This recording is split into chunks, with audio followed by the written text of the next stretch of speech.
Oh my God, you guys come in, sit down and shut the door. Fat Joe has just been accused of Diddy, like crimes and baby. This one is a doozy. What is going on? Remember, we said that Diddy was going to set the level, and if the prosecution can put him away, there's going to be so many other people to fall, baby. Next up on the roster is Fat Joe Terror Squad. Y'all, let me run this down really Present, quick for you and no because this longer has a breakdown is voice who will ridiculous. pursue Okay, justice listen, for her here's everything accusation. that's in play. I had to take notes. As of the There's so taken much. against Let me run Diddy, it down. Then no we're expansion gonna of go the on live and investigation, read the no lawsuit. isolation The main laws orders, that play RICO. no equipment They are access, trying to get him no on a RICO suspension Act of attorney TV. communication. PA tracking, Victims Protection Act, federal wire and mail fraud, and unjust enrichment fraud, intentional infliction of emotional distress. Baby, let's get into this.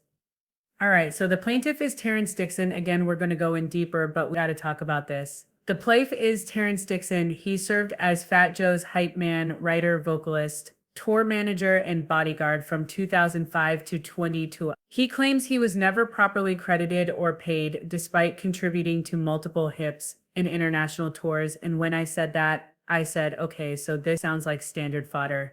And I have been hearing whispers about what was going on in Terror Squad, but get this, he also alleges psychological abuse, financial theft, smearal coercion, and violent intimidation. Who are the defendants? All right, they're saying Fat Joe Joseph Cardina is the ringleader, Pistol. Pete Torres is the muscle and enforcer, Richard Player. Richard Jose is a business manager, an internal enforcer, and There's Erica Moreira is a fake lawyer who set up a shut up the shell companies for laundering money. Oh my God. And get this. And Sneaker Addict Touring LLC and Slate Incorporated, the corporate front for fraud. They also got Rock Nation in here, but they're saying Rock Nation just benefited from the touring and whatnot. The main RICO is Fat Joe. Okay, so here's the allegations. I'm plate, labor, and song vet. So Terrence claims that he co-wrote and performed 20 or more songs. We all the way up, congratulations, ice cream, etc. He was allegedly promised 15% of all earnings and credit, but he received nothing. Instead, he got ghost contracts, and the forged split sheets were submitted to BMI. ASCAP cutting them out. I think that's the record. People, hold on, y'all. I know we're starting slow, but it's about to get crazy. Money laundering and tax fraud. Fat Joe allegedly collected hundreds and thousands in cash and didn't report it. He used fake W-2s to inflate Terrence income on IRS records to hide wage theft.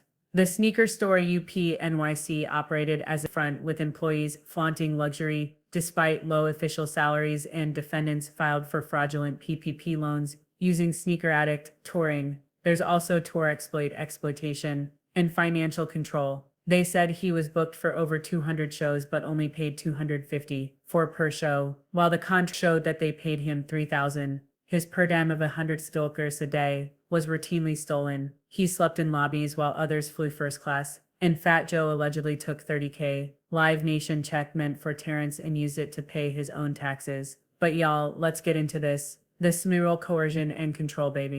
This is a detailed unpacking. Now, there is a section of the lawsuit that alleges that Fat Joe used SMMX as a method of psychological domination, humiliation, and subjugation. These weren't isolated incidents, he's claiming, and they were rooted in consensual groupie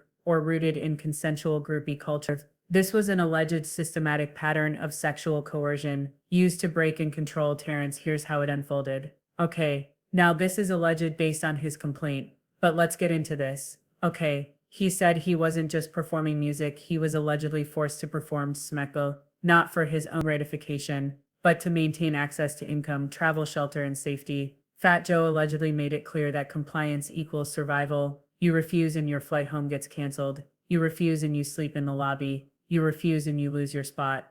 Okay, so there was performance-based humiliation in one specific incident in Miami. After a show, Fat Joe allegedly brought a woman to his hotel suite. He ordered Terrence to sleep with her in front of a group with the bathroom door open, shouting, "Get your D hard, Terrence," or they're calling him T. Members of the crew, including Pistol Pete and JB, reportedly watched and laughed. One joked, "Yo, Joe, I'm not about to stand here and watch this ninja's D." Terrence allegedly did not want to participate, but he felt he had no choice. Also, Present, there was surveillance and no longer has a direction. voice who will pursue justice for her accusation. Filmed. sometimes As of the directed. taken against The Diddy, environment was described no as expansion under of the surveillance. investigation, There were security no cameras, isolation management orders, staff. no They equipment even said access, Roc Nation's no extended suspension team of were attorney allegedly aware. communication. Joe was said to have orchestrated who TA would sleep with, watched, and sometimes gave verbal instructions. Is this not sounding like Diddy and Cassie, and use the presence of others to enforce psychological shame? Now, he did say there was retaliation for refusal on at least one occasion. Terrence refused to comply with the coercion act in response. Fat Joe canceled his flight, left him stranded overseas, and cut off access to money or shelter, making him fully dependent on Joe's approval to survive. And there was also creepy language of ownership. He alleges that Joe made it clear that his bodies and his actions were not his own. The expectation was be spectrally available to command, never say no or you're out. And this wasn't about pleasure. It was about enforcing loyalty through humiliation. Now listen, these actions are framed in the lawsuit as textbook SMEX, trafficking under coercion, especially the forced performance under threat, inability to leave due to financial, physical control repetition over time. He claimed over 4,000 acts he was forced to perform, and the occurrence across state lines, intentional. You guys, he also claimed about lining him up. They said that when he started to complain, Fat Joe attempted a violence or a hint. Now let's talk about the retaliation attempt. After he began asserting his rights publicly, now there's supposedly an audio recording of the setup. The lawsuit includes a recorded call between Pistol Pete, Fat Joe's enforcer, and a man named Percy, a mutual contact of both Pete and Terrence. Here was the plan. Pete allegedly asked Percy to get in touch with TA and con Terrence and convince him of the meetup so the Enterprise could deal with him, interpreted as a violent ambush. These are the key quotes from the audio. Yo, he can't come around the hood. He needs to be dealt with accordingly. Hood is going to bring him to me, like they always done. Ninja's going to bring it right to where you at. He implies that TA violated Joe by speaking out, and retaliation was expected. And when Percy refused to help line TA up, Pete replied, don't ever tell me, bring a ninja to you. I'm not never doing that. Of course, lining up. I don't know. I guess that speak for putting a hit out on someone. So was there a real attempt? Well, from the lawsuit, there was no actual attack occurred. This recording clearly outlines an active conspiracy that set him up for a potential assault. Even worse, the threats were specific, they were targeted, and they were made by someone. Pete, with a known history of that's his enforcer of carrying out Joe's violent orders. This lawsuit doesn't just talk about verbal abuse, but a predicate act under RICO and witness tampering statutes. You guys, what is going on over in Terror Squad? You guys, what is going on again? There was psychological coercion that they cited. Fat Joe's mantra is nobody leaves Terror Squad in one piece. Referenced past violence, like the slashing of Cuban Link as a warning, and TA was threatened with being stranded overseas, losing work, and being publicly shamed. Y'all, what the Enterprise culture code words and enforcers. The crew used coded terms like ketchup. That meant slashing Mandan. That meant maintain. What is that? That meant people cow pie. That meant slap. And Corbin meant put in a casket. Violent enforcers like Pistol Pete and Rich Player were used in these recorded conversations, and the culture functioned like a criminal hierarchy with orders, punishment, and obedience. You guys, what is going on again? This is the most shocking thing. TA claims he was forced in over 4,000 orchestrated and watched by Fat Joe. What? Okay, these are all alleged. We don't know if it happened. I assume if they're making a lawsuit, they have proof.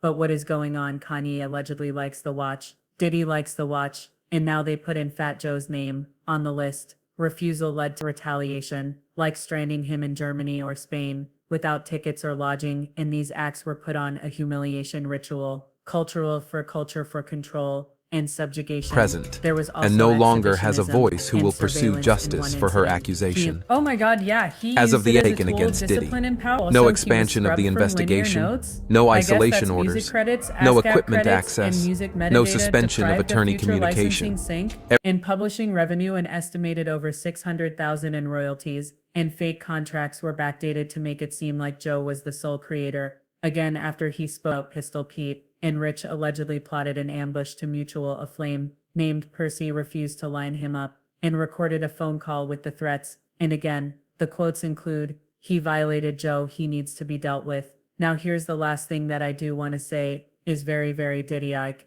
I need to talk about this. The lawsuit alleges Fat Joe had sexual relations with 3 underage women. We're going to refer to them as minions. One minion was a 16-year-old in New York City, received cash and favors in exchange for sloppy minion. 2 15-year-old overseas, allegedly flown to Miami and given BBL a 15-year-old. And minion 3, met at 15, allegedly housed by Joe and mentioned in lyrics, "She's my mama."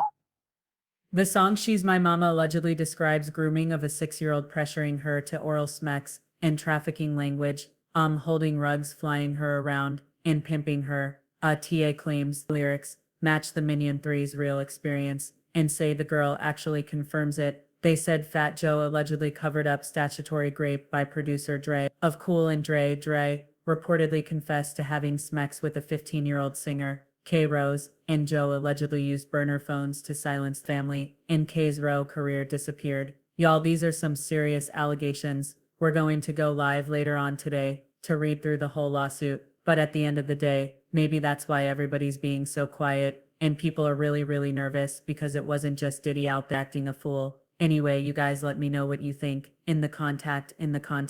Let me know what you think. We're gonna go live later and talk about it. But yeah, this is a Tyrone Blackburn special. This lawsuit is over. This lawsuit is packed wall to wall with stuff. And all I got to say, why didn't Joe settle this? We saw what happened with Diddy when he let lawsuits just go and who got involved. Why is that? Why didn't he settle? Why in this climate would you want that out? I hope to God none of this is true. But they say they got receipts. They got audio recordings. And they even some of those little girls actually on record admitting, yeah, it's true. Y'all let me know what you think in the comments. I'll talk to y'all later.